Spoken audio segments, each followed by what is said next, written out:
Netanyahu এবং হাসিনা একই চরিত্রের। ওইখানে প্যালেস্তাইনে যা যা হয়েছে ওই ধরনের ঘটনা কিন্তু হাসিনা বাংলাদেশে শুরু করেছিল। এই হত্যাকাণ্ডের পেছনে মূল নির্দেশক অথবা মূল প্ল্যানার, তারা যে শক্তির কারণে এই হত্যাকাণ্ড করে, সেটি হচ্ছে আমেরিকা। যেমনি ভাবে আওয়ামী লীগের নেতাকর্মীদের ফাঁসি হতে হবে, দল হিসেবে আওয়ামী লীগেরও ফাঁসি হতে হবে। এই মুহূর্তে সব থেকে বড় যুদ্ধ আমি মনে করি যে একতাবদ্ধ হওয়া। সৌদি আরব যদি বলে যে এইভাবে নারী পুরুষ শিশু নির্বিচারে হত্যা করা যাবে না, তাহলে কিন্তু আমার মনে হয় অনেক কিছু সম্ভব। ডক্টর মোহাম্মদ ইউনূস এই মুহূর্তে কিন্তু শুধুমাত্র বাংলাদেশের নেতা না, তিনি একজন আন্তর্জাতিকভাবে গ্রহণযোগ্য একজন নেতৃত্ব। সেই জায়গায় আমি মনে করি যে মুসলিম বিশ্বকে একত্রিত করা এবং সেই লক্ষ্যে একটি আন্তর্জাতিক একটি আহ্বান করা, সেই আহ্বান আমি মনে করি ডক্টর মোহাম্মদ ইউনূস করতে পারে। আসসালামু আলাইকুম প্রিয় দর্শক, শুভেচ্ছা সহ প্রত্যেককে আমন্ত্রণ জানাচ্ছি মাই টিভি সংলাপে। আমি মাহবুব সৈকত। দর্শক, আজ আসলে ভারাক্রান্ত হৃদয়ে আমরা আজকে এই মাই টিভি সংলাপ শুরু করছি। আজকে আমরা শিরোনাম দিয়েছি স্ট্রাইক ফর প্যালেস্টাইন। আসলে আপনারা জানেন, বিশেষ করে আপনারাও এই স্ট্রাইকে অংশ নিয়েছেন, এটি আমাদের বিশ্বাস। কারণ সারা বিশ্ব জুড়েই প্যালেস্টাইনের যে মানবতা, আসলে কি নামে সেটিকে অবহিত করব আমি ঠিক জানি না। যে দৃশ্যগুলো আমরা দেখছি, যে নৃশংস বর্বরতম, পৃথিবীর ইতিহাসে এমন নৃশংসতা আর কোথাও ঘটেছে কিনা আমার জানা নেই। আজকে আমরা সেই আলোচনাই করব। স্টুডিওতে উপস্থিত রয়েছেন দুজন বিশিষ্ট ব্যক্তি, পরিচয় করে দিচ্ছি। আমার বাঁ পাশে রয়েছেন বাংলাদেশ জামায়াত ইসলামীর কেন্দ্রীয় কর্মপরিষদ সদস্য এবং বাংলাদেশ ইসলামী ছাত্র শিবিরের সাবেক সভাপতি ডক্টর মোহাম্মদ রেজাউল করিম। আপনাকে স্বাগত জানাচ্ছি। একই সাথে ডান পাশে রয়েছেন আপনাদের আরও একজন পরিচিত মুখ, গণ অধিকার পরিষদের সাধারণ সম্পাদক সাবেক ছাত্রনেতা মোহাম্মদ রাশেদ খান। রাশেদ খান, আপনাকেও স্বাগত জানাচ্ছি। আমি প্রথমেই ডক্টর রেজাউল করিম আপনার কাছেই যাই। আসলে আমি ব্যাখ্যা বিশ্লেষণ আসলে করতে পারছি না। আমি আজকে আপনারা এই কর্মসূচি পালন করেছেন, যে দৃশ্য, যে নির্মমতা প্যালেস্টাইনের মানুষের উপর হচ্ছে, প্রায় 60,000 মানুষকে মেরে ফেলেছে এই ইসরায়েলি বাহিনী, বিভিন্ন পরাশক্তিকে, সেই বিষয়টি আপনি যদি একটু ব্যাখ্যা করেন, বলেন কিভাবে দেখছেন। এবং চারপাশে এত জাতিসংঘ আছে, মুসলিম বিশ্ব আছে, তারপরে হচ্ছে মানবতার ফেরিওয়ালা কত দেশ আছে, সেই জায়গা থেকে এই গাজা উপত্যকাকে একদম মাটির সাথে মিশিয়ে দেওয়া হলো।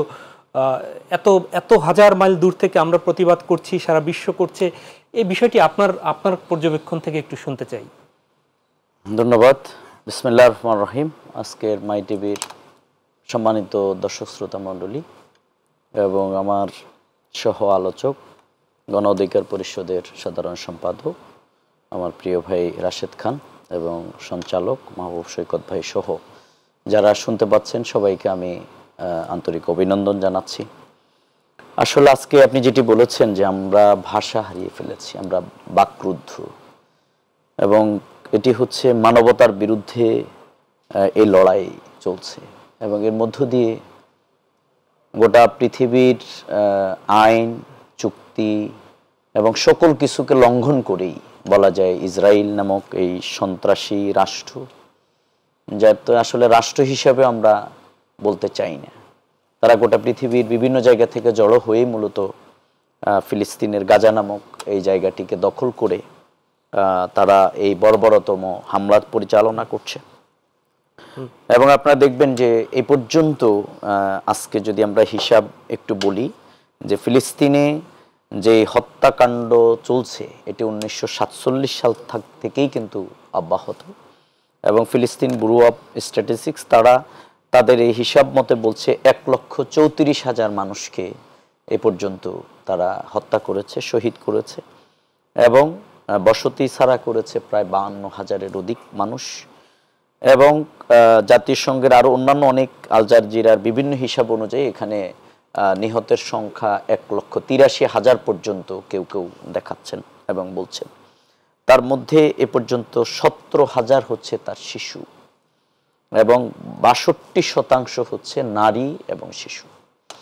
পৃথিবীর ইতিহাসে প্রথম বিশ্বযুদ্ধ, দ্বিতীয় বিশ্বযুদ্ধ এবং এই জায়গাগুলোকে যদি আমরা দেখি, তাহলে আমরা দেখব যে পৃথিবীর ইতিহাসে সম্ভবত ফিলিস্তিনে একমাত্র এই জায়গাটি যেখানে একতরফাভাবে নিজের ভূমির উপরেই এইভাবে তাদেরকে হত্যা করা হচ্ছে এবং তাদের সকল আন্তর্জাতিক আইন, মানবাধিকার সব কিছুকে লঙ্ঘন করে নেতানিয়াহু এখানে এখন যে কাজটি পরিচালনা করছে, আমি মনে করি সেই এখন একজন কসাই এবং কুখ্যাত খুনি।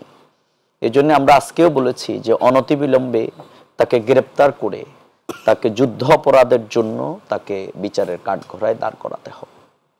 এবং খুবই দুর্ভাগ্যজনক হলেও সত্য যেটি আপনি বলেছেন যে আজকে গোটা পৃথিবীতে যখন মানবাধিকারের কথা বলা হচ্ছে, মানুষের অধিকারের কথা নিয়ে আলোচনা হচ্ছে, উন্নত রাষ্ট্রগুলো আজকে মানুষের বিভিন্ন মৌলিক অধিকারের প্রশ্নে কথা বলছেন, সে আধুনিক নামক এই পৃথিবীর জায়গায় দাঁড়িয়ে মানবতা, মনুষ্যত্ব সব কিছুকে বিসর্জন দিয়ে যে হত্যাকাণ্ড চলছে, এটি আসলে একতরফা এটি একটা জেনোসাইড। এবং এটি আমরা মনে করি এই মানে ব্রুটালিটি, এই ওয়ার্কটাকে যদি বন্ধ করতে হয় তাহলে জাতীয় সংঘ এবং ওআইসি সহ আন্তর্জাতিক কমিউনিটিকে সে ব্যাপারে উদ্যোগ গ্রহণ করতে হবে এবং মুসলমানদেরকে শুধুমাত্র এই হত্যাকাণ্ড সংগঠিত হওয়ার পরেই তারা একটা প্রতিবাদ করবেন, আমরা মনে করি এটা শেষ হওয়া উচিত নয়। বরং আমরা আজকেও দাবি জানিয়েছি যে আজকের মুসলিম যুবকদেরকে, তরুণদেরকে এই ব্যাপারে তাদের জ্ঞান, বিজ্ঞান, তথ্য প্রযুক্তি সমন্বয়ে তারা ইসরায়েল নামক এই সন্ত্রাসী রাষ্ট্রের বিরুদ্ধে সাইবার যে হামলা আমরা বলেছি এটা করা উচিত এবং আরও তথ্য প্রযুক্তির মাধ্যমে অত্যাধুনিক প্রযুক্তিগত দিক থেকে তারা নিজেদেরকে মুসলিম রাষ্ট্রগুলো সমৃদ্ধ হয়ে, আমি মনে করি এই ব্যাপারে অনেকে আজকে এখন জিহাদের ডাক দিয়েছেন, সম্ভবত সেই পর্যায়ে কিন্তু পৌঁছে যাচ্ছে। এবং আপনি জানেন যে যখন ওয়ার্ল্ড স্কলাররা জেহাদের ডাক দেন তখন কিন্তু মুসলমানদের একটা ইমানি দায়িত্ব হয়ে যায় সেই যুদ্ধে অংশগ্রহণ করা। এই জন্যে আজকে সেই পর্যায়ে কিন্তু এখানে পৌঁছে গেছে। কিন্তু গাজার এই মুসলমানরা এবং নারী পুরুষরা যেভাবে তাদের সাহসিকতা এবং শাহাদাতের তামান্না নিয়ে তারা নিজের জন্মভূমির জন্য তাদের ইন্তেফাদার মাধ্যমে পাথর দিয়ে লড়াই করে যাচ্ছেন, এটাও গোটা মানব জাতির জন্য একটি বড় দীক্ষা যে তারা সাহসিকতার সাথে এই অন্যায়কে 1947 থেকেই এ পর্যন্ত মোকাবেলা করে যাচ্ছেন। সুতরাং আজকে শুধু প্রতিবাদ নয়, বরং আমি মনে করি এটিকে বন্ধ করবার জন্যে আজকে কার্যকর উদ্যোগ, প্রতিশোধের জায়গাটিকেও আমার মনে হয় চিন্তা করতে হবে। সেটা যদি না হয়, এই ক্ষেত্রে আমি একটা কথা বলে শেষ করতে চাই, আপনি দেখেন এটা শুধু মুসলমানদের কোনো ইস্যু না, বরং এটা মানবতার বিরুদ্ধে যুদ্ধ হচ্ছে, মানুষকে আজকে এখানে হত্যা করা হচ্ছে। এই জন্য আমেরিকাতে আজকে সবচেয়ে বড় মিছিল হচ্ছে, প্রোটেস্ট হচ্ছে, ইউরোপে হচ্ছে এবং ব্রিটিশ দুইজন এমপি তাদেরকে কিন্তু গ্রেপ্তার করা হয়েছে, পরবর্তীতে প্রতিবাদের মুখে তাদেরকে ছেড়ে দেওয়া হয়েছে। সুতরাং এই অবিচারের বিরুদ্ধে, জুলুমের বিরুদ্ধে, জেনোসাইডের বিরুদ্ধে, এই ব্রুটালিটির বিরুদ্ধে ওয়ার্ল্ড ওয়াইড যে ক্যাম্পেইন, কিন্তু দুর্ভাগ্য যে বিদেশির পশ্চিমা কিছু মোড়ল এবং পরাশক্তির সাথে যুক্ত থাকার কারণে হয়তো সেটির আমরা ফাইনাল গোলটা আমরা দেখতে পাচ্ছি না। সেই জায়গায় আমরা মেসেজ দিতে চাই যে যদি তারা এটিকে বন্ধ করবার জন্য কার্যকর উদ্যোগ গ্রহণ না করে, তাহলে সেই রাষ্ট্রগুলোর বিরুদ্ধেও আমাদের শুধু পণ্য বয়কট না, বরং আমাদেরকে কার্যকর বয়কটের নীতি এবং আন্দোলনে গোটা বিশ্বব্যাপী আমাদেরকে যেতে হবে, মুসলিম উম্মাহকে সেই ব্যবস্থা গ্রহণ করতে হবে। অনেক ধন্যবাদ। রাশেদ খান, পর্যবেক্ষণ শুনতে চাই। ধন্যবাদ, সবাইকে শুভেচ্ছা। ইতিমধ্যে ভাই বিস্তারিত আলোচনা করেছেন। আমি এতটুকু বলবো, দেখেন সারা পৃথিবীতেই মুসলমানরা নির্যাতিত এবং এর মূল কারণ হলো যে আমরা একতাবদ্ধ না। বাংলাদেশে যেমন ইসলামিক দলগুলো বা মুসলমানদের মধ্যে নানান ধরনের বিভেদ আছে, আমরা ঐক্যবদ্ধ না হওয়ার কারণে নানান ধরনের সমস্যা সংকটের মুখোমুখি হই। ঠিক একইভাবে সারা বিশ্বের মুসলমানরা তারা কিন্তু ঐক্যবদ্ধ না। এই কারণে কিন্তু এই দখলদার ইসরায়েল তারা কিন্তু এই ধরনের দুঃসাহস দেখায়। তবে এক্ষেত্রে আসলে আমাদের জাতিসংঘ তারা আসলে যে ধরনের কার্যকর ভূমিকা রাখতে পারত সেটি আসলে তারা কখনোই রাখছে না। এজন্য আসলে অনেকে জাতিসংঘকে একটি অকার্যকর প্রতিষ্ঠান হিসেবেই মনে করে। পৃথিবীর বিভিন্ন দেশে যে ধরনের চুক্তি থাকে সেই চুক্তি লঙ্ঘন করে দেখবেন যে বিভিন্ন দেশে আক্রমণ হয়, এবং সেটি কিন্তু আপনার ফিলিস্তিনে হয়েছে। এবং সেখানকার যারা, বিশেষ করে আমি কয়েকটা ভিডিও দেখলাম যে একজন গর্ভবতী মা, তার আরেকটি ছোট্ট সন্তান রয়েছে, তিনি আসলে মানে এতটাই তার আর্তনাদ, মানে ওই ভিডিও দেখার পরে আসলে আপনার চোখ দিয়ে এমনিতেই জল পড়বে। মানে কত রক্ত, কত মানুষের মানে হাত উড়ে গেছে, পা নাই, চোখ নাই, মগজ বের হয়ে গেছে, এই যে অত্যাচার। এখন আমাদের মানে পশ্চিমা রাষ্ট্রগুলো তারা সবসময় মানবাধিকারের কথা বলে, কিন্তু এই যে আমাদের প্যালেস্তাইনে যে ঘটনা ঘটছে, নির্বিচারে হত্যাকাণ্ড, বোমা নিক্ষেপ, এক্ষেত্রে কি আসলে তারা মনে করে না যে এইভাবে এইখানে মানবাধিকার লঙ্ঘন হচ্ছে? দেখবেন যে আপনার নেতানিয়াহু তিনি কি করলেন, এই ঘটনার পরে তিনি মার্কিন প্রেসিডেন্ট ডোনাল্ড ট্রাম্পের সাথে বৈঠক করার জন্য চলে গিয়েছেন। ডোনাল্ড ট্রাম্প তিনি কি বলেছিলেন? তিনি বলেছিলেন যে তিনি ক্ষমতায় আসলে তিনি গাজা আর রাখবেন না। তার মানে এখানে আসলে বর্তমান যে ট্রাম্প সাহেব রয়েছেন প্রেসিডেন্ট, তার ইন্ধন আছে কি না সেটি নিয়েও কিন্তু সারা বিশ্বে আলোচনা শুরু হয়েছে। অনেকে কিন্তু যেটি বলছে যে মার্কিন সরকারের আপনার প্রত্যক্ষ মদদেই এই ধরনের ঘটনা ঘটেছে, যে কারণে বাংলাদেশের মানুষ দেখবেন ক্ষুব্ধ হয়ে তারা মার্কিন এম্বাসি ঘেরাওয়ের কথা বলছে। তো আমার প্রশ্ন হলো যে আমাদের পশ্চিমা রাষ্ট্রগুলো যারা সবসময় গণতন্ত্র, ন্যায় বিচার, অধিকারের কথা বলে, মানবাধিকারের কথা বলে, জাতিসংঘ বলে, তারা কেন এইগুলো বন্ধ করার জন্য কার্যকর পদক্ষেপ গ্রহণ করে না? তার মানে কি? তার মানে যারা ফিলিস্তিনি তাদের কি আসলে কোনো মানবাধিকার নাই? ওই শিশু, ওই নারী, তার আর্তনাদ কি আমার আমেরিকা, ইউরোপের নারী, পুরুষ বা সরকারে যারা রয়েছে তাদেরকে কি কোনোভাবেই কাঁদায় না? তবে এটি খুব ইতিবাচক দিক, সেটি হলো যে আমরা দেখলাম যে আমেরিকাতেও সেখানকার মানুষ, সেখানকার জনগোষ্ঠী তারা কিন্তু প্রেসিডেন্ট হাউসের ওইখানে ব্যাপকভাবে জড়ো হয়েছে, প্রতিবাদ করেছে। তার মানে কি? তার মানে আমেরিকা সরকারের নীতি আর সেই দেশের জনগণের নীতির ভিতরে ভিন্নতা রয়েছে। এমনকি এর আগে যখন আপনার গাজাতে হামলা চালানো হয় তখন আমরা দেখেছি যে বিশ্ববিদ্যালয়ের শিক্ষার্থীরা, মানে আমেরিকার বিশ্ববিদ্যালয়ের শিক্ষার্থীরা তারা কিন্তু তাঁবু টাঙিয়ে বিশ্ববিদ্যালয়ে তারা থেকে অবস্থান করে আন্দোলন করেছে। তার মানে মার্কিন জনগণ তারা কিন্তু এই ধরনের ঘটনাকে সাপোর্ট করছে না। ইসরায়েলি জনগণের মধ্যেও কিন্তু একটা অংশ প্রতিবাদ করেছে, সেখানে আমরা দেখেছিলাম।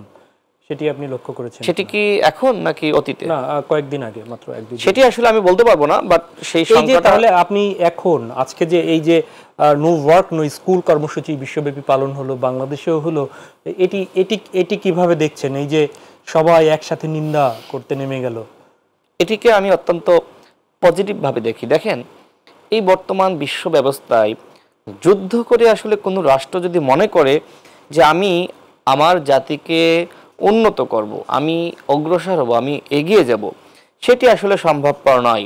এই মুহূর্তে সবথেকে বড় যুদ্ধ আমি মনে করি যে একতাবদ্ধ হওয়া, ঐক্যবদ্ধভাবে ইসরায়েলের যে আপনার অর্থনৈতিক শক্তি আছে সেটিকে ভেঙে ফেলা। আজকে দেখেন যে বিশ্বব্যাপী স্ট্রাইক ফর প্যালেস্টাইন, সেখানকার মূল স্লোগানটা কি? সেটি হলো যে ইসরায়েলি পণ্য বর্জন করা। আমি চ্যালেঞ্জ করে বলতে পারি বাংলাদেশের জনগণ তথা অন্যান্য রাষ্ট্র লাগবে না, মুসলিম বিশ্বের জনগণ যদি সকলে মিলে এই ইসরায়েলি পণ্য, কোকাকোলা এছাড়া এরকম যে পণ্যগুলো রয়েছে এই পণ্যগুলো যদি বর্জন করা শুরু করে, তাহলে আমি মনে করি যে তাদের একটি উচিত শিক্ষা হবে। তাদের অর্থনৈতিক মেরুদণ্ড, ইসরায়েলের অর্থনৈতিক মেরুদণ্ড ভেঙে ফেলতে হবে। অন্যথায় দেখেন আমাদের যারা আমরা মুসলিম রাষ্ট্রগুলো এই মুহূর্তে প্যালেস্তাইন বা ফিলিস্তিন যারা রয়েছে তাদের কিন্তু ওই পরাশক্তিটা নাই যে পাল্টা আসলে আক্রমণ করবে। কিন্তু আপনি কতকাল চুপ থাকবেন? তার মানে হামাস যেভাবে চেষ্টা চালাচ্ছে, হামাসকে অনেকে জঙ্গি সংগঠন বলে, কিন্তু যে ওইভাবে কিন্তু আমাদের প্রতিরোধ না গড়ে তুলতে পারলে আমরা কোনোভাবে আসলে আমি মনে করি না তাদেরকে আমরা পরাভূত করতে পারবো। আমি আরেকটু কথা বলি, দেখেন সেটি হলো যে আমরা নেতানিয়াহুকে নিয়ে কথা বলি, বাংলাদেশেও কিন্তু একজন হাসিনাহু, মানে ওই নেতানিয়াহুর ক্যারেক্টার ওর নামের সাথে মিল করে, যে হাসিনা ছিল তার ক্যারেক্টার এবং ওর ক্যারেক্টারের ভিতরে আমি কোনো পার্থক্য দেখছি না। বাংলাদেশেও কিন্তু গণহত্যা হয়েছে, অর্থাৎ নেতানিয়াহু এবং হাসিনা একই চরিত্রের। হাসিনা ওইভাবে তিনি হত্যার নির্দেশনা দিয়েছেন, নেতানিয়াহু কিন্তু ওইখানে হত্যার নির্দেশনা দিয়েছেন। তার মানে আজকে যদি হাসিনার হাত থেকে বাংলাদেশটা রক্ষা না পেত, তাহলে আমার মনে হয় ওই ধরনের ঘটনা, মানুষ তো কম মারা যায়নি, 2000-এর অধিক মানুষ কিন্তু মারা গেছে, শিশু মারা গেছে, নারী মারা গেছে, শিক্ষার্থীরা মারা গেছে। ওইখানে প্যালেস্তাইনে যা যা হয়েছে ওই ধরনের ঘটনা কিন্তু হাসিনা বাংলাদেশে শুরু করেছিল। আমরা ঐক্যবদ্ধভাবে হাসিনার পতন ঘটিয়েছি। এখন আমাদের সময় হলো যে পুরো মুসলিম বিশ্ব ঐক্যবদ্ধভাবে এই ইসরায়েলি দখলদার বাহিনীকে পরাভূত করা। এক্ষেত্রে আমাদের সবথেকে বড় যে অস্ত্র সেটি হলো ইসরায়েলি পণ্যটা বর্জন করতে হবে। এবং আমি মনে করি আজকের যে আমাদের সবাই যে একতাবদ্ধ হয়েছে, শুধু বাংলাদেশ না, বাংলাদেশের মানুষ যখন অভ্যুত্থানের সময় যেভাবে নেমে এসেছিল, আজকে তার থেকে বেশি পরিমাণ ছাড়া কম নামেনি। আজকে শিক্ষার্থীরা নেমেছে, আজকে আমি মনে করি শুধুমাত্র মুসলিম সম্প্রদায় না, অন্য ধর্মের মানুষই নেমেছে এবং সারা পৃথিবীব্যাপী নেমেছে। আমি মনে করি আমেরিকার উচিত হবে তার পলিসির পরিবর্তন করা এবং এই দখলদার ইসরায়েলি বাহিনীকে একমাত্র আমেরিকায় থামাতে পারে। ফিরছি বাংলাদেশ জামায়াত ইসলামীর কেন্দ্রীয় কর্মপরিষদ সদস্য ডক্টর মোহাম্মদ রেজাউল করিম আপনার কাছে। রেজাউল ভাই, একটি হচ্ছে যে ফিলিস্তিনের উপর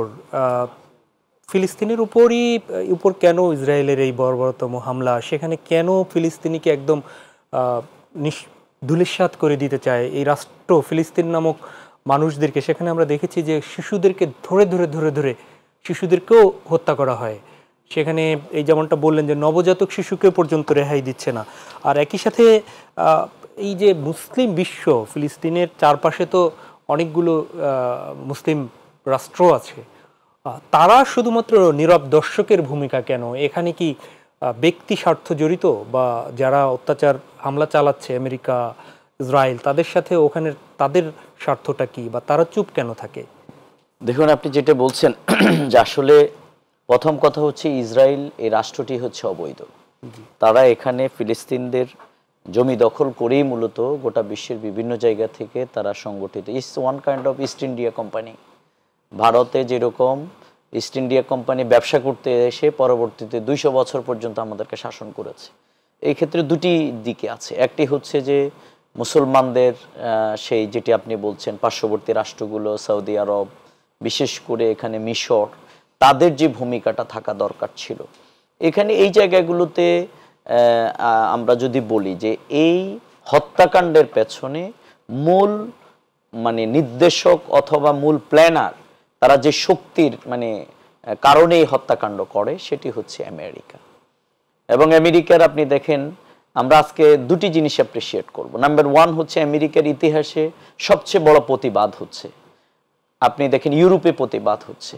আবার আরেক দিকে ট্রাম্প বলছে যে আমি গাজা নামক এই জায়গাটি রাখবো না। তাহলে এই দুই জায়গার মধ্যে যে সাংঘর্ষিক অবস্থাটা, এবং আপনি দেখেন সেখানে সেই ট্রাম্প নিজেই কিন্তু এখন তার ওখানে সেই অবস্থা খুব তার খারাপ অবস্থার মধ্যে পড়ে গেছে। সুতরাং আমরা দুটো বিষয় বলবো। বিগত দিনের আপনি আমাদের প্রতিবেশী রাষ্ট্র ভারতের কথা যদি আপনি বলেন, ভারতের মোদী সরকার কিন্তু বাংলাদেশের শেখ হাসিনার সাথে যোগসাজশ করে আমাদের ভোটের অধিকার, সকল অধিকার, আমাদের সকল কনস্টিটিউশন রাইটগুলো কিন্তু ভায়োলেট করা হয়েছে এখানে। কিন্তু ভারতের জনগণ কিন্তু এটা চাচ্ছে না। ঠিক সেম ওয়েতে আপনি যদি বলেন এখানে হত্যাকাণ্ড যেগুলো হচ্ছে তাদের পরিকল্পনায় নির্দেশে, সেগুলোর ইন্ধনদাতা কিন্তু তারাই, কিন্তু তাদের রাষ্ট্রে এটার বড় প্রতিবাদ হচ্ছে এবং ইয়ং জেনারেশন এটা সবচেয়ে বড় প্রোটেক্ট করছে।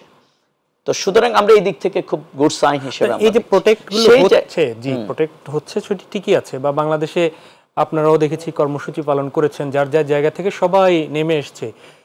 এই প্রতিবাদের কি কোনো ফিডব্যাক ওখানে আছে? এর আগেও তো প্রতিবাদ হয়েছে, তারপরেও তো সব দেখুন, আসলে আমি শুরুতেই বলেছিলাম যে যখন হত্যাকাণ্ড সংগঠিত হয় তখন কিন্তু আমরা প্রতিবাদ করি, কিন্তু এটা কি নিয়ে যে মুসলিম উম্মার যে প্ল্যানটা হওয়া দরকার সেই জায়গায় আমরা কিন্তু পেছনে। সেই জায়গাতে আমরা মনে করি কয়েকটা বিষয় আমাদের হওয়া দরকার। নাম্বার 1 হচ্ছে যে এই বাইতুল আকসা কিন্তু মুসলমানদের প্রথম কেবলা, এবং আল্লাহ রাসূল সাল্লাল্লাহু আলাইহি সাল্লাম বলেছেন যে এই জায়গায় মুসলমানদের বিজয় হবে, এবং গাছের পেছনে কোনো ইহুদি পলায়ন করবে কিন্তু গাছ তার মুখ খুলে যাবে, সে চিৎকার করে বলবে যে আমার পেছনে ইহুদি পালিয়ে আছে। খেলাফত মিনহাজি আল্লাহ নবুয়ত, অর্থাৎ নবুয়তি পদ্ধতিতে গোটা পৃথিবীতে কেয়ামতের আগে কিন্তু একটা ইসলাম কিন্তু ওয়ার্ল্ড ওয়াইড কায়েম হবে, সেই দৃশ্যটার আমরা কিন্তু দেখতে পাচ্ছি। সেটা আমরা ভারতেও দেখতে পাচ্ছি, সেটা আমরা ওখানেও দেখতে পাচ্ছি, কারণ এই জনপদ জুড়ে কিন্তু সবচেয়ে বেশি নবীর আগমন হয়েছে, এবং আল্লাহ রাসূল সাল্লাল্লাহু আলাইহি সাল্লাম এখানে ওনার নেতৃত্বে কিন্তু সকল আম্বিয়া ইকরামদের নিয়ে তিনি কিন্তু 2 রাকাত নামাজ আদায় করেছেন। সুতরাং এটা আমাদের অনেক বেশি ইমোশনের জায়গা। সেই জায়গা থেকে আমরা মনে করি মুসলমানদের এখন শুধুমাত্র এটার প্রতিবাদ না, মুসলমানদেরকে আমার রাশেদ ভাই যেটা বলছেন আমাদের ঐক্যবদ্ধ হওয়া দরকার। আর আসলে এই জায়গাটিকে আপনাকে অর্থনৈতিকভাবে যদি আপনি পঙ্গু করতে না পারেন তাহলে কিন্তু হবে, সেই ব্যাপারে আপনাকে উদ্যোগ নিতে হবে, এবং জ্ঞান বিজ্ঞানে আপনাকে সেই তাদের মোকাবেলায় আপনাকে কার্যকর উদ্যোগ নিতে হবে। যদি আপনি সেটি নিতে পারেন, এবং সামরিক শক্তিটা আপনাকে অর্জন করতে হবে, যেটা আপনার বিগত দিন হামাস দেখেন এখানে এইরকম একটা পরাশক্তির বিরুদ্ধে তারা লড়াই করে কিন্তু তাদেরকে অনেকটাই কখনো কখনো নাকানি সুবানি খাইয়ে দিয়েছে। সুতরাং সেই জায়গা থেকে আমরা মনে করি নিজস্ব তথ্য প্রযুক্তির ব্যবহারের মাধ্যমে যদি আজকের মুসলিম পার্শ্ববর্তী রাষ্ট্রগুলো তাদের কে তাকে ভালো বললো আর খারাপ বললো এই জায়গায় না থেকে বরং সাদাকে সাদা বলতে হবে, কালোকে কালো, আপনি সেই জায়গার প্রতিবাদের জায়গায় যদি ঐক্যবদ্ধ হয়, উই স্ট্রংলি বিলিভ যে এই ব্যাপারে একটা পরিবর্তন আসবে। আপনি বিরতির আগে বলছিলেন যে জিহাদের ডাক স্কলাররা দিয়েছে, মানে জিহাদ তো বাংলায় প্রাণান্তকর প্রচেষ্টা করা, এক এক জায়গায় এক এক, হয়তো কখনো যুদ্ধ, কখনো যেভাবেই হোক। এই যে তথ্য প্রযুক্তি বললেন, সেখানে নেতৃত্বটা আসলে কারা দিবে, কাদের নেতৃত্ব হবে? যেখানে মুসলিম বিশ্বের তাদের দেশের মধ্যেই বিভক্তি, সেখানে এই যে তুরস্ক বলেন, মিশর বলেন, সৌদি আরব বলেন, আমাদের মতো তৃতীয় বিশ্বের দেশ বলেন মুসলিম প্রধান, লিডারশিপটা আসলে কাদের নেতৃত্বে হবে? কোন সম্ভাবনার জায়গা কি দেখছেন? হ্যাঁ, আমাদের জন্য এই জায়গায় দুর্ভাগ্যজনক যে দেখেন কেবলা যখন পরিবর্তন হয়েছে তখন আল্লাহ রাসূল সাল্লাল্লাহু আলাইহি সাল্লামকে যে বাইতুল্লাহকে যে কেবলা বানিয়ে এখানে আল্লাহ রাসূলের নেতৃত্বেই আনটিল ডিস্ট্রয় দ্য ওয়ার্ল্ড, পৃথিবী ধ্বংস না হওয়া পর্যন্ত এই জায়গা থেকে নেতৃত্ব হবে, নট অনলি সৌদি আরব। সুতরাং আজকের এই মুসলমানদের যে দ্বিধাবুক বিভক্তির জায়গা, এটা ওয়াইসি নামক যে অর্গানাইজেশন আছে, আমরা মনে করি সেই ব্যাপারে যদি তারা সবাইকে ডেকে যদি কার্যকর উদ্যোগ গ্রহণ করে তখন এটা কিন্তু কোনো একক ব্যক্তির নির্দেশে না হয়ে অ্যাজ এ ফোরামের নির্দেশে হবে। এই জন্য আমরা মনে করি উইদিন শর্ট টাইম সে ওয়াইসি তার কনফারেন্স ডাকা উচিত, এবং সকল মুসলমানরা, কারণ আজকে দেখেন মুসলমানদের অর্থের দিক থেকে, ম্যান পাওয়ারের দিক থেকে, তথ্য প্রযুক্তির দিক থেকে মানে একবারে পিছিয়ে আছে আপনি বলার কোনো সুযোগ নেই, এবং তারা পারমাণবিক শক্তির অধিকারী, তাদেরকে বাদ দিয়ে অনেকে কিন্তু চলতে পারছে না। এই যে আজকে আমেরিকার যে প্রশাসন টিকে থাকে, একদিকে যেমনি তারা ইসরায়েলের উপরে ভর করে টিকে থাকে, আর আরেক দিকে তারা কিন্তু টাকা পয়সা সব মধ্যপ্রাচ্য থেকেই নেয়। সুতরাং সেই জায়গায় যদি অভিলাষের জায়গাকে বাদ দিয়ে, ক্ষমতায় আমাকে অমুক রাখবে এটি বাদ দিয়ে, আমাদের মুসলিম সেন্টিমেন্টের জায়গা, ইমানি সেন্টিমেন্টের জায়গাকে যদি ধারণ করা হয় তাহলে আমরা মনে করি এর একটা পরিবর্তন আসবে, এবং সেটি মুসলমানদের আজকে সময় এসে গেছে হওয়া উচিত। ধন্যবাদ রাশেদ খান। সম্ভাবনার জায়গা কোথায় আমি ঠিক জানি না, তবুও যখন সারা বিশ্বে এই প্রতিবাদ হচ্ছে, আমরা যখন দেখি যে আফ্রিকার দেশগুলো থেকে আফ্রিকার ইউনিয়ন এই যে ইসরায়েলের রাষ্ট্রদূতদেরকে বের করে দিয়েছে, কিন্তু এর পাশাপাশি কিন্তু দেখছি যে একদমই এরা বিশেষ করে ইসরায়েলের পাত্তা দিচ্ছে না, ফিলিস্তিনি গ্রামগুলোতে কিন্তু ইসরায়েল ঘর বানাচ্ছে। আজকেও নিহত হয়েছে ফিলিস্তিনে, এটি দেখেছি। তো সেই জায়গায় আবার পাশাপাশি এই যে মুসলিমরা যেখানে কম, ভারতে আমরা দেখেছি আমাদের পার্শ্ববর্তী দেশ ভারতে ওয়াকফ আইন সংশোধনের নামে মুসলিম এই যে সম্পত্তির জায়গা নিয়ন্ত্রণের তারা চেষ্টা করছে। এইগুলোর মধ্যে আপনি আসলে কোনো সিমিলারিটি দেখতে পাচ্ছেন কিনা? আপনি এর আগে বলছিলেন পার্শ্ববর্তী দেশের কিছু পদক্ষেপের কথা। জি, দেখেন আমার মনে হয় যে এই মুহূর্তে আসলে মুসলিম বিশ্বের যে শক্তি এই শক্তি দিয়ে ইসরায়েলকে ঘায়েল করা সম্ভবপর নয়। এই জন্য আমাদের জ্ঞান বিজ্ঞানে আমাদেরকে আরও বেশি এগিয়ে যেতে হবে। আমাদের পরাশক্তি অর্জন করতে হবে। পরাশক্তি অর্জন না করে শুধুমাত্র হামাস যে পদ্ধতিতে তারা মোকাবেলা করছে এর মাধ্যমে আসলে কোনোভাবেই এই দখলদার শক্তিকে পরাভূত করা সম্ভবপর নয়। তার মানে হামাসকে আরও বেশি জ্ঞান বিজ্ঞান পরাশক্তি অর্জন করতে হবে। এবং যেটি মিশরের কথা আসলো, ভাই বললেন, রেজাউল ভাই, সৌদি আরবের কথা বা মধ্যপ্রাচ্যের অন্যান্য রাষ্ট্র, সবথেকে মূল সমস্যা হলো এই রাষ্ট্রগুলো। সৌদি আরব যদি বলে যে ফিলিস্তিনি নাগরিকদের উপর এই ধরনের জুলুম করা যাবে না, এইভাবে নারী পুরুষ শিশু নির্বিচারে হত্যা করা যাবে না, তাহলে কিন্তু আমার মনে হয় অনেক কিছু সম্ভব। কিন্তু ওই যে বললাম যে আমাদের ভিতরে একতা নাই। আমরা আসলে হয়তো যারা নিরস্ত্র, যাদের শক্তি কম, আমরা হয়তো প্রতিবাদ করছি, আমরা কেউ কেউ পণ্য বর্জন করছি সাময়িক সময়ের জন্য, বাট আমার কাছে যেহেতু আমরা নিরীহ এবং আমরা নিরস্ত্র, সেদিকে আমার কাছে মনে হয় এই মুহূর্তে আমাদের সব থেকে বড় অস্ত্র হলো পণ্য বর্জন করা। ইসরায়েল টিকে আছে কিভাবে? তারা কিন্তু ব্যবসা বাণিজ্যের মাধ্যমে, তারা প্রযুক্তির মাধ্যমে, তাদের সমস্ত প্রযুক্তি আমাদেরকে অ্যাভয়েড করতে হবে। এই বিষয়টি বলেছেন আপনি। যদি আমাদের পার্শ্ববর্তী দেশ ভারতে দেখেছেন যে সেখানে মুসলমানরা বিক্ষোভে ফেটে পড়েছে, তারা তাদের অস্তিত্বে আঘাত এনেছে বলে মনে করছে। তো এইগুলোর সাথে ভারতের সাথে ইসরায়েল আমেরিকা এদের সাথে একটা সখ্যতা আছে। তো এখানে এদের মুসলমানদের বিরুদ্ধে কি এই রাষ্ট্রটাও এটি কোনো মানে পূর্ব পরিকল্পনার অংশ মনে করছেন কিনা, যে মুসলিম নিধনের অনেকে মনে করছে? সেই দেশের অনেক রাজনীতিবিদরাই কিন্তু এই ধরনের বক্তব্য দিচ্ছে, দেখেছেন আপনি? এক্স্যাক্টলি। দেখেন, আমি ছোটবেলায় অনেকের কাছ থেকে শুনেছি যে বাংলাদেশের মুসলমানদের থেকে ভারতের মুসলমানরা অনেকটা নিরাপদে থাকে, অনেকটা সুযোগ সুবিধা পায়, অনেকে বলেছে আমার কাছে। কিন্তু আমি যখন বড় হলাম, যখন বিশ্ববিদ্যালয়ে পড়াশোনা করছি বা রাজনীতি করছি, আমার কাছে মনে হয়েছে আসলে সঠিক না। ভারতের মুসলমানরা বা ভারতের সংখ্যালঘুরা, ওই দেশের যারা সংখ্যাগরিষ্ঠ, তাদের দ্বারা সবসময় নির্যাতিত। এবং যখন যে সরকার এসেছে সবসময় তাদের টার্গেট ছিল মুসলমানরা। এর একটি কারণ, সেটি হলো ভোট। তারা মানে হিন্দু গোষ্ঠীকে এমনভাবে উত্তেজিত করে যে মুসলমানের উপর যত বেশি নির্যাতন নিপীড়ন হবে, ওই শাসক গোষ্ঠী মনে করে তারা হিন্দু ভোট তত বেশি পাবে, কারণ হিন্দু সেখানে সংখ্যা লঘু। না, বিজেপি না, অন্যান্য সরকার যারা এসেছে মুখে যতই মিষ্টি কথা বলুক, তারা কিন্তু মুসলমানদের বা ওই দেশের সংখ্যালঘুদের নিরাপত্তা দেওয়া এবং সেই লক্ষ্যে কাজ করা, আইন পাশ করা, সেটি করেনি। আমি মনে করি পৃথিবীর মধ্যে বাংলাদেশ একমাত্র রাষ্ট্র যে রাষ্ট্রে সংখ্যা লঘু বলেন আর সংখ্যা গুরু বলেন কোনো ভেদাভেদ নাই।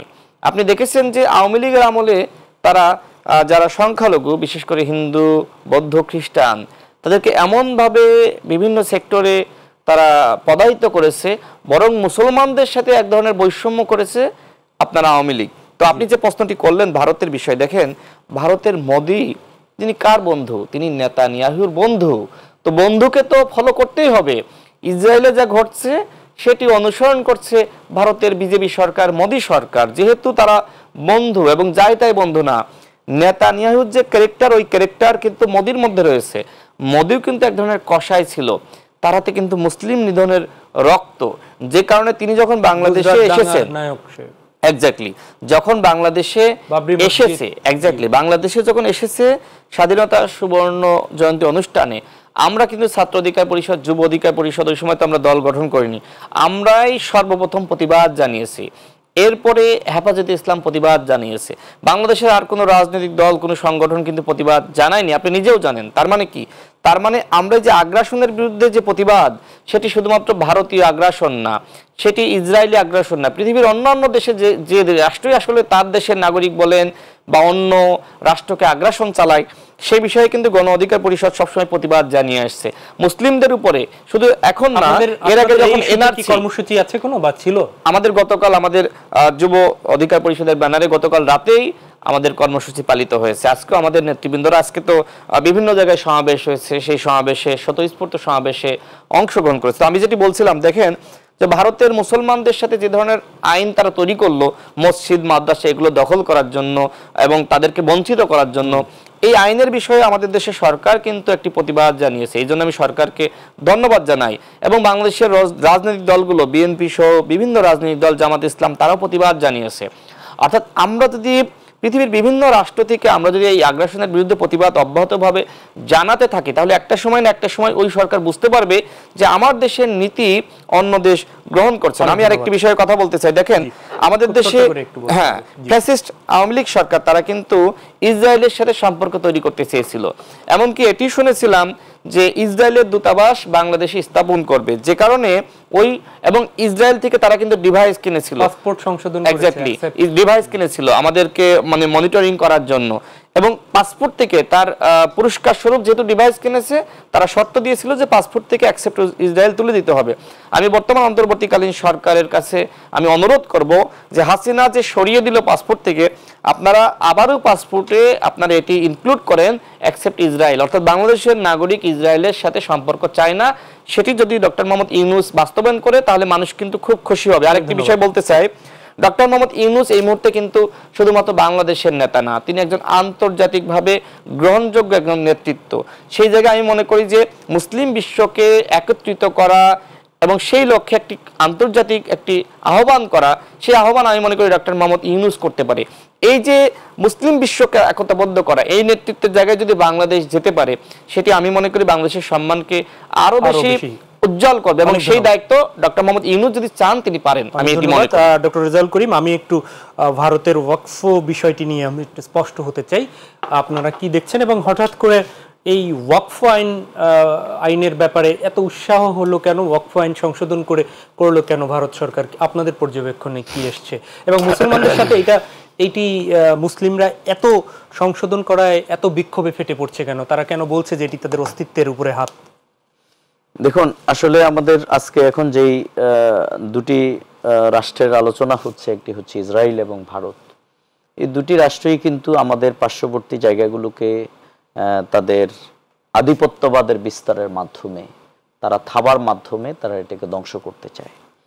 এই জায়গা থেকে আমরা বাংলাদেশ জামাত ইসলামী দল হিসাবে সবচেয়ে বেশি প্রতিবাদ বরাবরই ভারতের অন্যায় অবিচারের বিরুদ্ধে করার কারণেই মূলত ভারত তাদের যোগসাযোগ সেই আওয়ামী লীগের প্রত্যক্ষ মদদ এবং ইন্ধনেই আমাদের সবচেয়ে সকল শীর্ষ নেতৃবৃন্দকে তারা হত্যা করেছে। এই জন্যেই আমরা এই ক্ষেত্রে বলবো যে মানুষের লাইফ স্যাক্রিফাইস আর প্রতিবাদ কিন্তু এক না।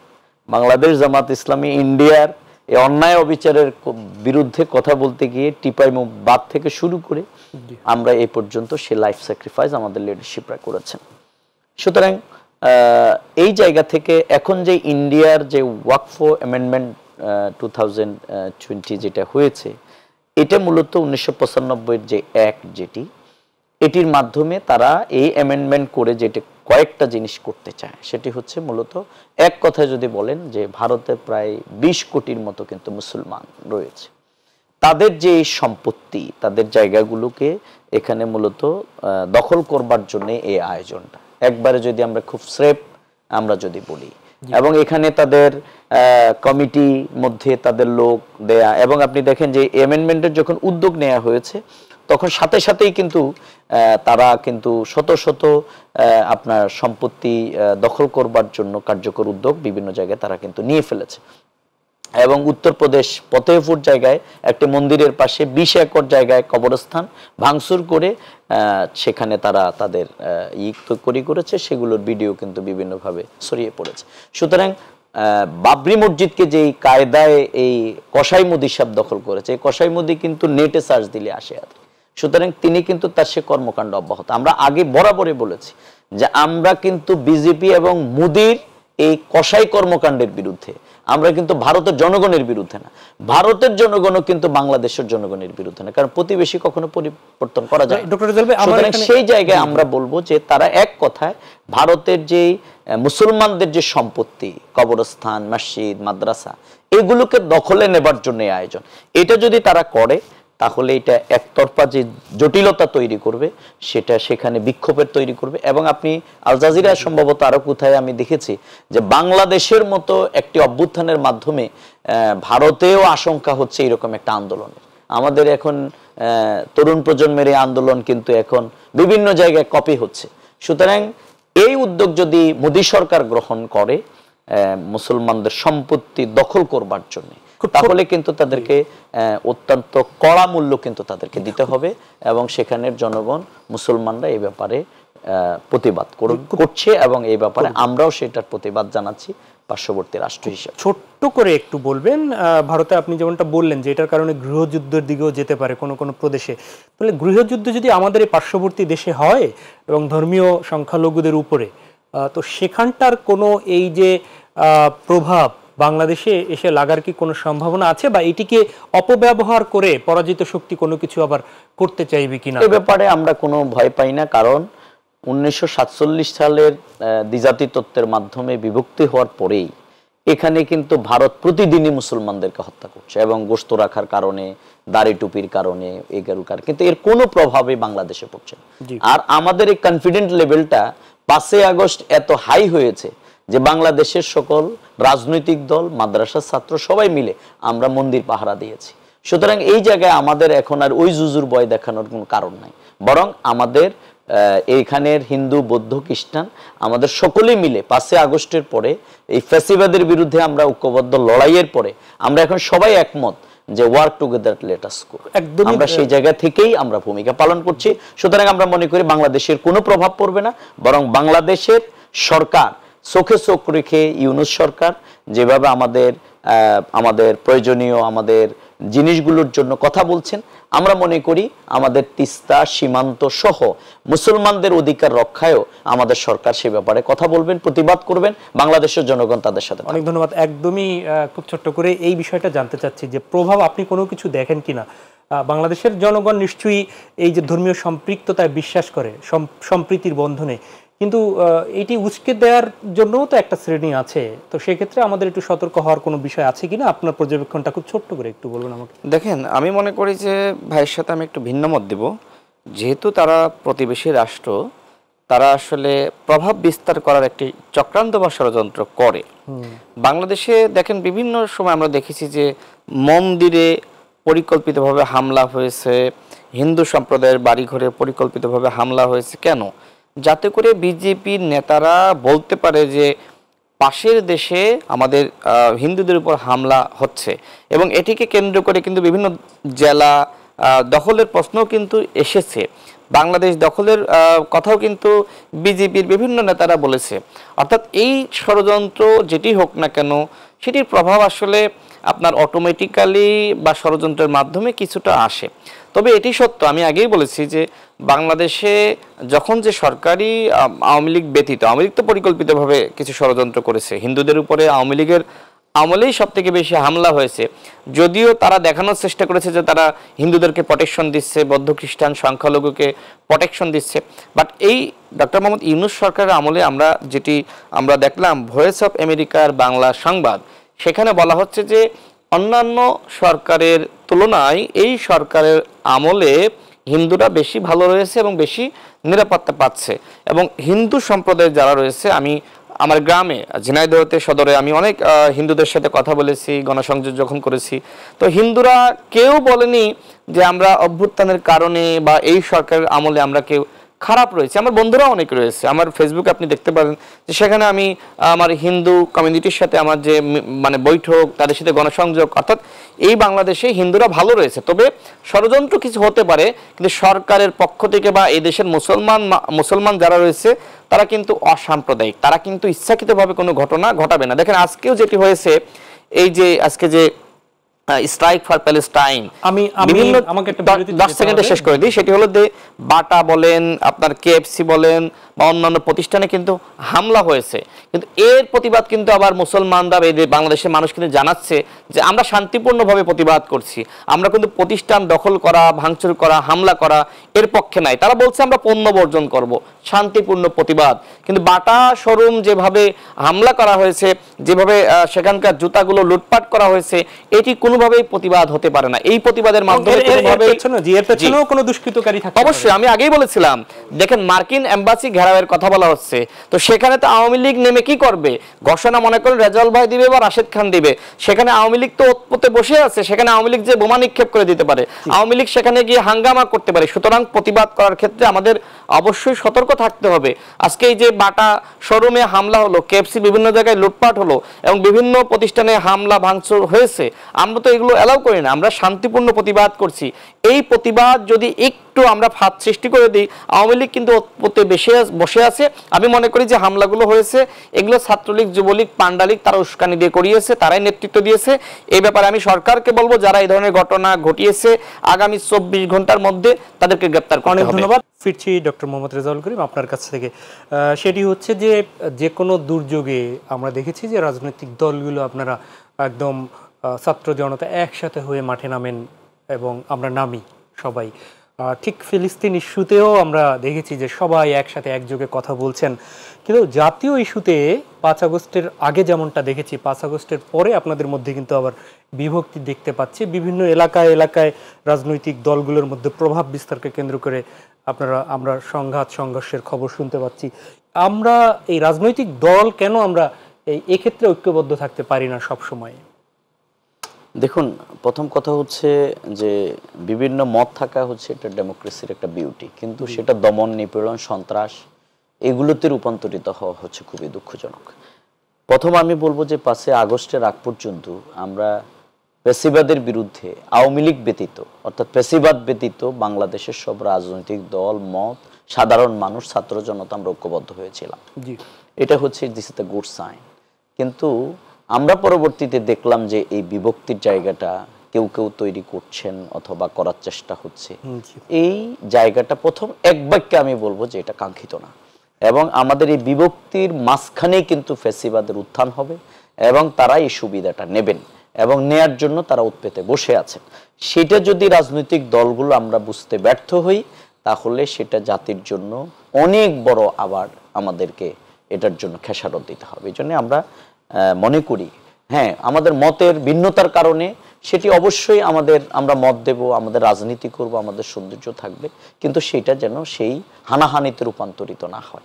আর আরেকটা জিনিস আমি শুধু এক বাক্যে বলবো যে আসলে ফ্যাসিবাদ অথবা আওয়ামী লীগ বিগত দিনে যেই মাইট ইজ রাইট পদ্ধতিতে এবং কিছু জাতিকে দ্বিধাবিভক্ত করবার জন্য যে ভাষা ব্যবহার করেছে, এগুলোকে যদি আবার ওই ফ্যাসিবাদের ভাষাগুলোকে কেউ রপ্ত করে, তাহলে কিন্তু আবার দ্বিধা বিভক্তি কিন্তু তৈরি হবে। কিন্তু আমরা সেগুলো এখন দেখতে পাচ্ছি। এই জন্য আমরা মনে করি যে এখানে অ্যান্টি ইন্ডিয়ান যে সেন্টিমেন্ট, অর্থাৎ তারা আমাদের গণতন্ত্র হরণ, এখানে রাষ্ট্রকে নিয়ন্ত্রণ করবার জন্য যে কাজগুলো করেছে, এগুলোর বিরুদ্ধে জাতি যেভাবে ঐক্যবদ্ধ হয়েছে, তাদের ব্লেসিং এর মাধ্যমে যাতে কেউ ক্ষমতার স্বপ্ন না দেখে আর যাতে করে ফ্যাসিবাদের ভাষা কেউ প্রয়োগ না করে, এই দুটি ব্যাপারে যদি সতর্ক থাকি আমরা, আমার মনে হয় আমরা এই ব্যাপারে কার্যকর ভূমিকা রাখতে পারবো। আমরা এখনো সেই ঐক্যকে প্রত্যাশা করি। ধন্যবাদ। রাশেদ খান, গুলিস্তানে একদিন আগে আওয়ামী লীগের মিছিল হয়েছে, চোখে পড়েছে নিশ্চয়ই? জি। মিছিল তো সেখানে বলা হয়েছে যে মিছিলের সারি আরো বাড়তে থাকবে। এক জায়গায় হয়েছে, সব জায়গায় হবে। কি বলবেন এটি? দেখেন, আমি একটু গ্রামগঞ্জের বাস্তবতা বলি। সেটি হলো যে গ্রামগঞ্জে আওয়ামী লীগ আগে যেভাবে ছিল ঠিক একইভাবে আছে। শুধুমাত্র যারা শীর্ষ জায়গায় ছিল, জেলা প্রেসিডেন্ট, ছাত্রলীগের প্রেসিডেন্ট, যুবলীগের, এরকম যারা অল্প কিছু তারা আসলে ঘরে নাই। তবে যারা আওয়ামী লীগের আবার ওই চেয়ারম্যান ছিল, মেম্বার ছিল, তারা কিন্তু আবার সবাই কিন্তু রয়েছে। তার মানে আওয়ামী লীগের সেটআপটা আসলে ভাঙা যায়নি। সচিবালয় বলেন, পুলিশে বলেন, আমি একটু তৃণমূলেই থাকি। তৃণমূলে যারা আওয়ামী লীগ করতো, নেতারা যেহেতু নেই, অনেকটা আমাদের কাছে অনেকে বলছেন অথবা সমালোচকরা যে তাদেরকে আবার আপনারা যারা আছেন যারা তারা নিজেদের দলে রাখার চেষ্টা করছেন ভোট ব্যাংক হিসেবে, সেক্ষেত্রে এটির যৌক্তিকতা কিংবা বাস্তবতা কত? আমি আপনাকে সেটাই বললাম যে সেটআপটা রয়ে গেছে। তারা বিভিন্ন মানুষ কিন্তু সামাজিক দল করে, কেউ আওয়ামী, কেউ বিএনপি, কেউ জামাত ইসলাম, কেউ গণ অধিকার পরিষদ। ওই যে সামাজিক যে সম্পর্ক বা সামাজিক দল, সেটি কিন্তু আসলে রয়ে গেছে। আমি সেটাই বলছি, সেটআপটা কিন্তু এখন রয়ে গেছে। হ্যাঁ, এটা গণ অধিকারে কতটুকু নিচ্ছে? আমরা আসলে আমাদের জায়গা থেকে দেখেন, আমি তো আমার ঝিনাইদহ আমার সদরে, আমি সেখানে যাই, মানুষের সাথে শুভেচ্ছা বিনিময় করি। তো সেই জায়গায় কেউ এখনো পর্যন্ত বলতে পারেনি যে আসলে আওয়ামী লীগের ওই ভোট ব্যাংকের ভোট পাওয়ার জন্য আমি তাদেরকে আশ্রয় প্রশ্রয় দিচ্ছি। কিন্তু অনেকের বিরুদ্ধে এই ধরনের অভিযোগ আপনি দেখেছেন। নতুন যে রাজনৈতিক শক্তি, নতুন রাজনৈতিক বন্দোবস্তের কথা যারা বলছে, তাদের বিরুদ্ধেও কিন্তু তাদের বড় বড় সিনিয়র নেতাদের বিরুদ্ধে এই ধরনের অভিযোগ এসেছে এবং সেটি পত্রিকায় নিউজ হয়েছে, সামাজিক যোগাযোগ মাধ্যমে এসেছে। আমরা সেই কাজটি আসলে করছি না, কারণ আওয়ামী লীগের বিরুদ্ধে আমরা যুদ্ধ করলাম। সেই পরাজিত শক্তির সাথে আতাত করে যদি এমপি মন্ত্রী হতে হয়, আমার মনে হয় যে ওর থেকে এমপি মন্ত্রী না হয় ভালো।